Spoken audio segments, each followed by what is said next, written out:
Alright guys, how you doing today? I'm working on this 1998 number 60 Matt Kenseth car, and just putting the final decals, can't get the word out, just putting the final decals out on it,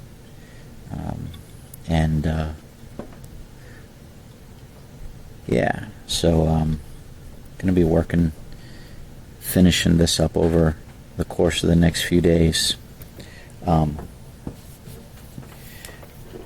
Just while that's kind of sitting in the water there, I've got these all four of these Matt Kenseth nationwide cars, the city financial cars, addressing, got to do a little bit of the, still need to do the interior on some of these, and yeah, sorry about some background noise. We got some construction happening upstairs, but yeah, these are all primed with black, and then I'm gonna put a coat of the let's see where I got it here, coat of this silver, Tester's silver on it, and just a gloss metallic silver, and that'll be the base coat for these four cars, and then it'll be this blue over top. So yeah, so I'll probably paint those today, and then I just wanted to give you a sneak peek. I'm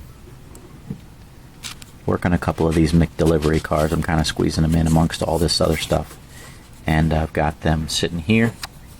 And I'll next step there is a JB weld, and then yeah, and then they'll be ready to start decaling. So that's what's going on. All right, so let's get this. Some of these have been sitting for a little bit. When I tackle the side, I usually save the number, the side number for last. Just from a spacing perspective. So the first thing I like to do is these decals here, because they kind of butt up against the fender well here, and you really can't go anywhere else, you know, too far right, too far left. I usually snug them up right against the this fender well here. Sorry, it's hard to see. I got the camera kind of angled down a little bit now. So get them all kind of lined up across here.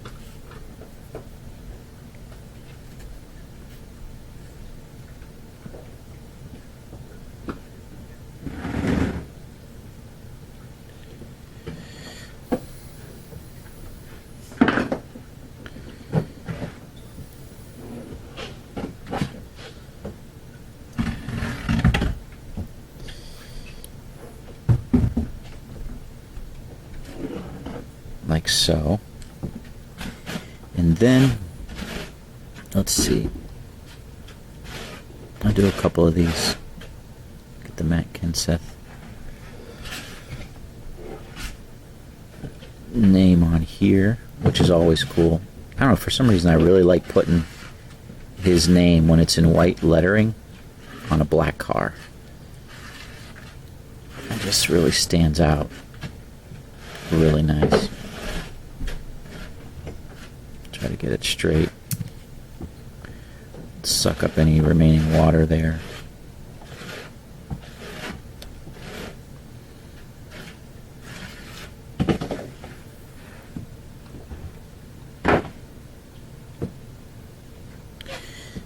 I got these Ford logos that go on the side here, and it's really hard to see if it's upside down or not. Because it's so stinking small. And so what I typically do when I cut it out, I'll leave a little bit of the extra decal on the bottom, so I know which is the top and which is the bottom, if that makes sense. So like when I cut it, I'll cut right across the top of the decal, but then when I cut the bottom, I'll leave some of the clear underneath, so it's a little bit bigger, and that way it'll be easier for me to determine which is the top and which is the bottom. You get the CSPI that goes here. Make sure I line it up with the other side.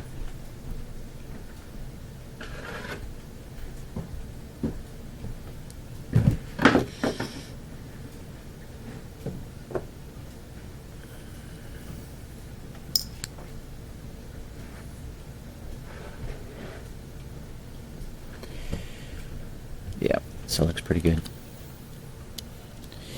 And then I like to get these little decals that go in the bottom corner.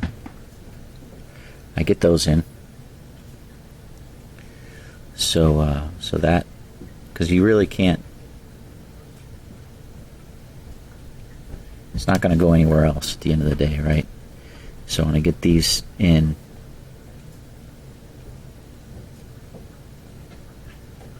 position, like so. And I do it. Let me clean up some of this stuff that's sitting here.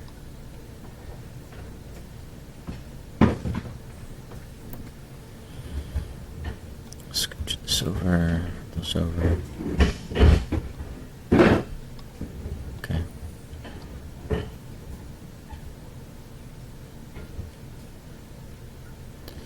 I got these decals that go back here on this area, right there.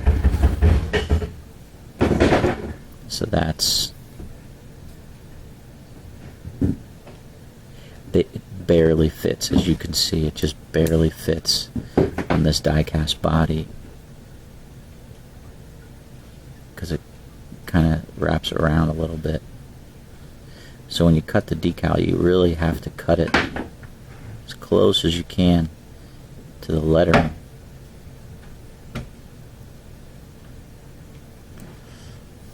So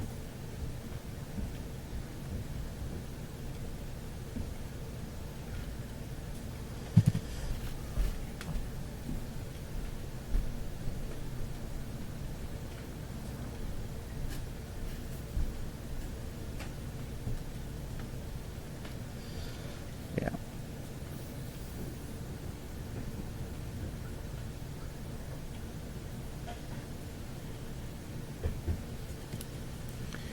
Okay, and then let's get this Truck Centers of America along the side here.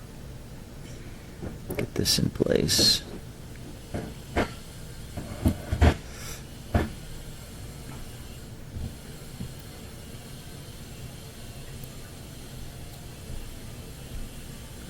Typically, from what I've seen on a lot of these decals that go along the side here, is they line up with this B pillar here. So sometimes they're a little far, sometimes they're over here, but generally they don't go past this B pillar, either to the far left or far right.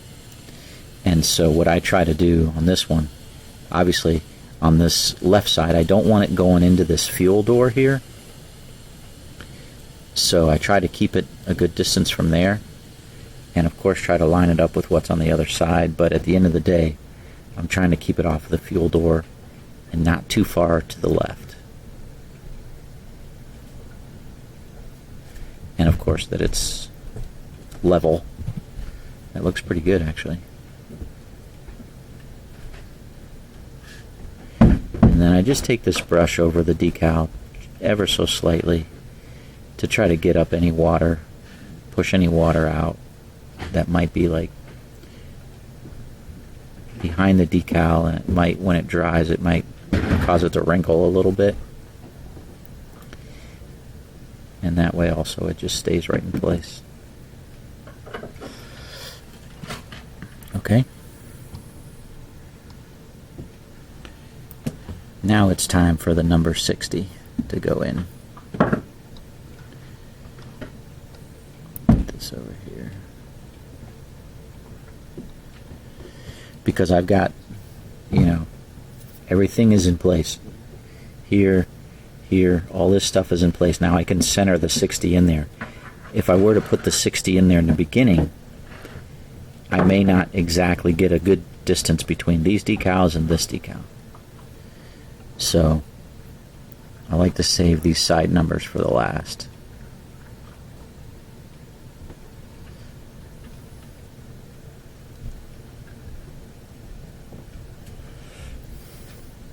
So now I can kind of eyeball it. Got a lot of water on it, so let me get the water off.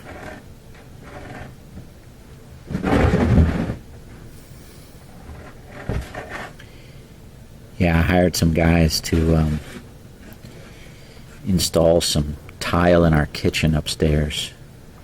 And I don't know about you guys. I'm not a big, I don't know. I like to do everything myself. I just say it. I'll just put it like that. Whether it's maintenance on my cars, whether it's home things around the house, I just like to do it myself. And but tile is not something that I have any experience in, really.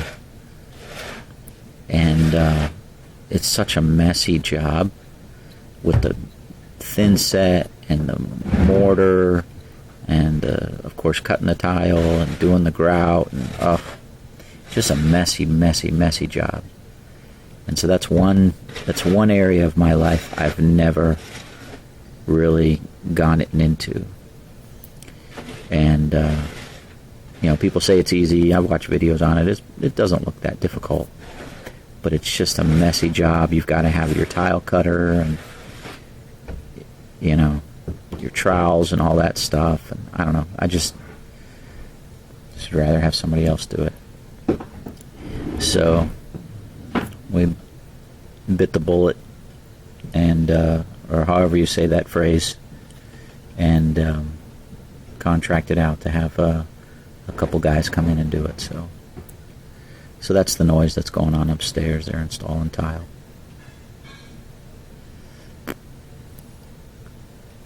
So that's that. Now I've got to put the decals on the front. I'm going to start with this this grayish silver piece that goes across this bottom. So let me move the camera a little bit here.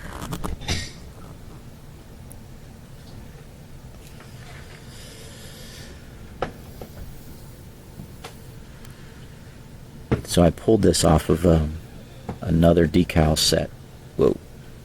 Because this was not part of this decal set. And, that's just how it goes sometimes. I try not to, do too much of the borrowing of decals from other decal sets. But at the end of the day, especially when I'm making Matt Kenseth cars,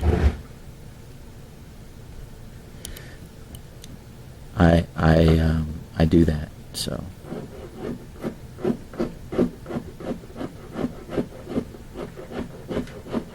this is a little bit of a tricky piece because I want to get it obviously straight, but it also has to be along the bottom edge. And what I like to do with these front pieces is I'll kind of grab both sides and I'll pull to kind of get it to smooth out along the front. And I can see I moved it a little bit, so I need to get it back center again. And I got my fingers messed up here. I'm not holding it correctly. So. And I want to get this piece in first before I start putting the side ones in. That way I can kind of butt the side, these fender decals right into it. So.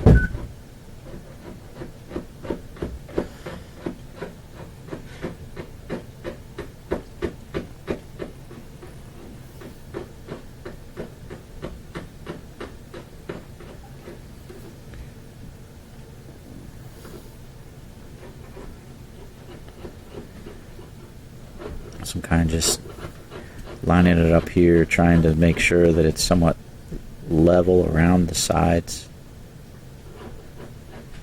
And yeah, okay, so it looks pretty good. You guys can see that.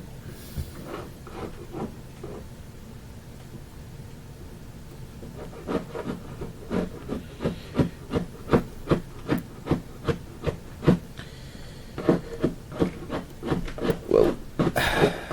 Okay, so then these side fender decals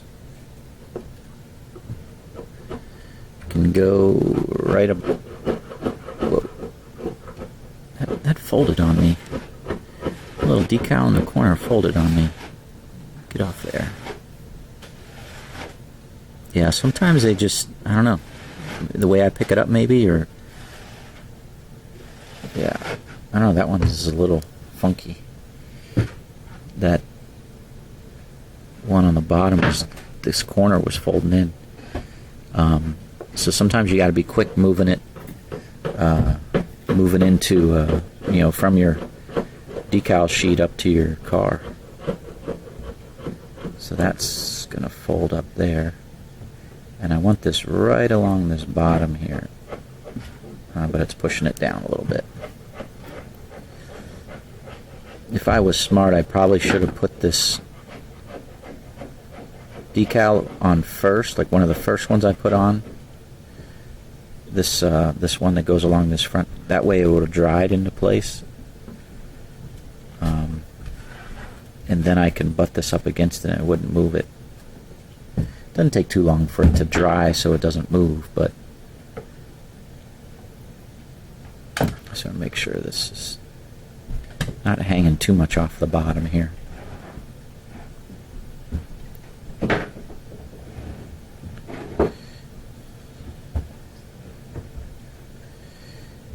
think that looks pretty good. Oh, that, I don't know if you saw that, but that decal right there is cut. Right across here, it's cut. I don't know what happened, but when I went to move it, it broke. And so I had to piece it back in there. It looks pretty good now. But yeah, sometimes decals will break on you, and you gotta piece them together.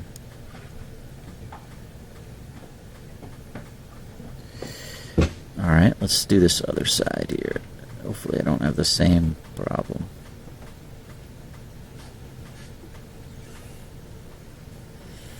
Nope, this one's coming over pretty good.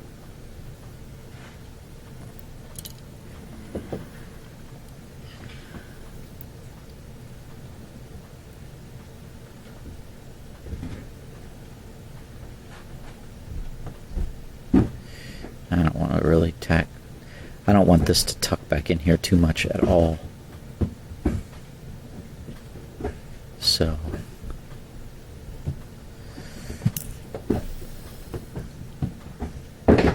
sometimes these fender decals will come up over the headlight. I always thought that was weird, why they would do that. I guess they have the standard, the companies pay, for their stickers to be on the car, and they pay for a certain size of sticker. And I guess they want to have their sticker in this location, and if it goes over top of the headlight, it goes over top of the headlight. I see that a lot with some of the 2002, 2003, 2004 cars that have like the 76 logo or whatever, and it kind of comes up over the headlight. I just thought that was a little tacky. They couldn't space it out properly so that the decals would be not covering. I know the headlight's just a dumb decal, but still, for appearance purposes, you would think they wouldn't overlap, one another. So it looks pretty good. Pretty happy with that. Got one last decal to put on, and that's the Goodyear on this front driver's side.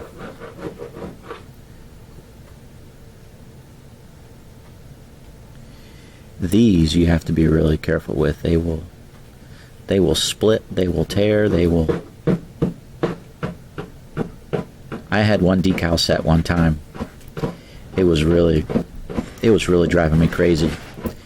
The Goodyear had separated, and it had separated by like almost every letter, if you could believe it. So I had to, like, the G, the O, the D, I had to all piece them right next to each other.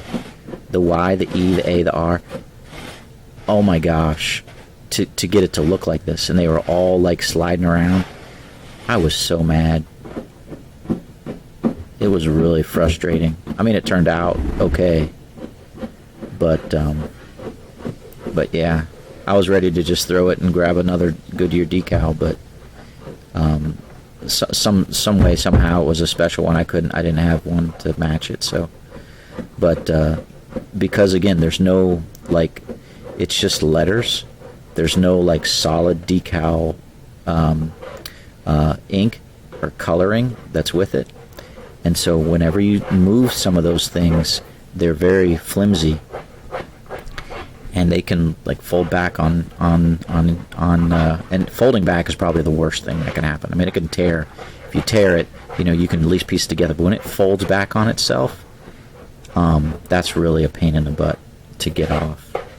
And so yeah, you really have to be patient when you do that, or when that happens. But okay, this car is pretty much done. I've got all the hood pins touched up. I've got all the decals applied.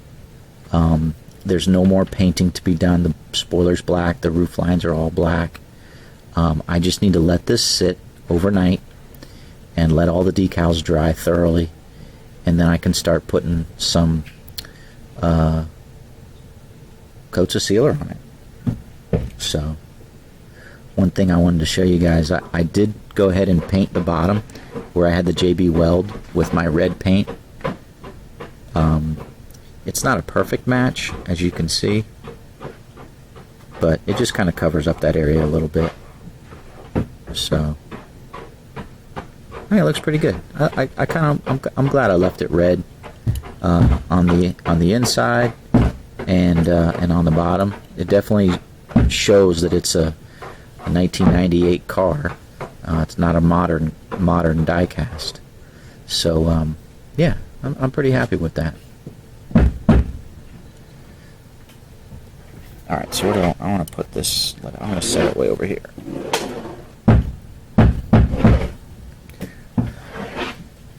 All right, so the next thing I'm going to do is I'm going to go ahead and get some JB Weld and do these cars here.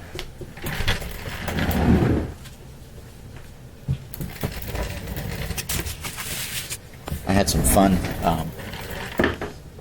yesterday. I took my drill apart and kind of cleaned it. I cleaned around the rotors and stuff in there. There's just a whole bunch of buildup of debris and carbon, and so yeah, took it apart and kind of cleaned it up, and works. So it's always a scary thing when you take something apart like that. You hope it works when you're done, when you put it back together. All right. Let's see how we can get a little bit of this JB Weld mixed up for those two McDelivery cars.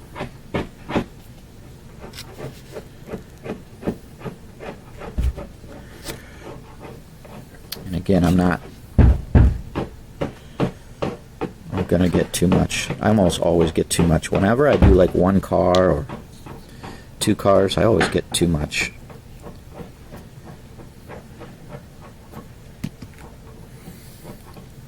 I'll do all four of those once I get it all painted and everything.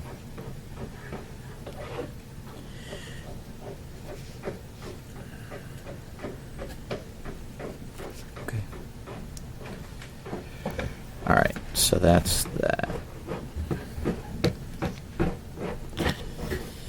Okay, let's mix this up.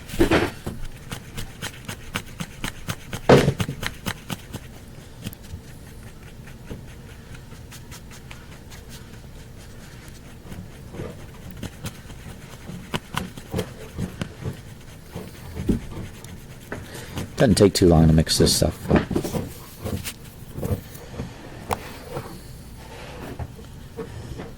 And then just put some on here. Sometimes I like to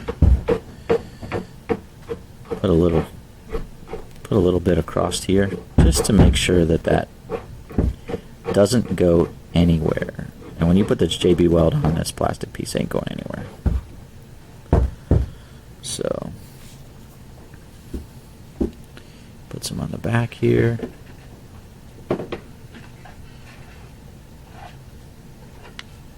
Okay.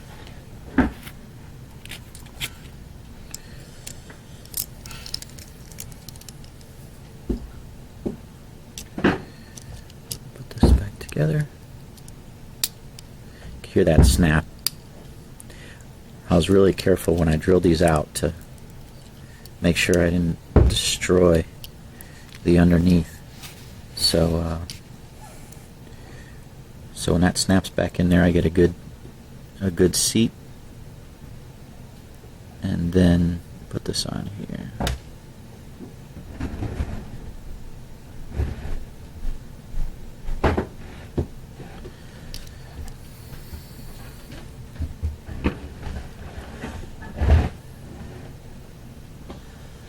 Put this in here.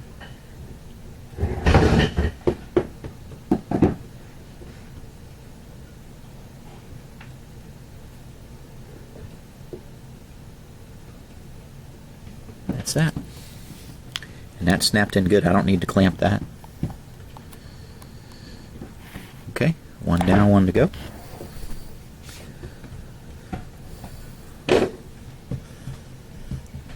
This isn't the quick setting JB Weld. I've used the quick setting JB Weld, and to be honest, because I'm a slow, meticulous person, I don't like to be rushed like that. So, even though it was nice and it would set quickly, within I don't know, 5-10 minutes it would set, and then of course you'd have to let it cure, but I don't know, it's just too quick for me. I like to take my time and do it. So, but oops, I just felt my finger touch that. A little bit of my finger.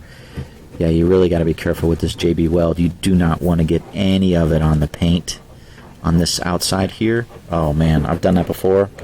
What a disaster. You got to wipe it off obviously quickly. It never really comes clean. Yeah, it's just a pain in the butt. So what happened here?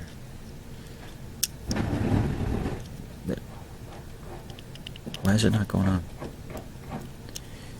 Oh, I see. I had to get it around the steering wheel there.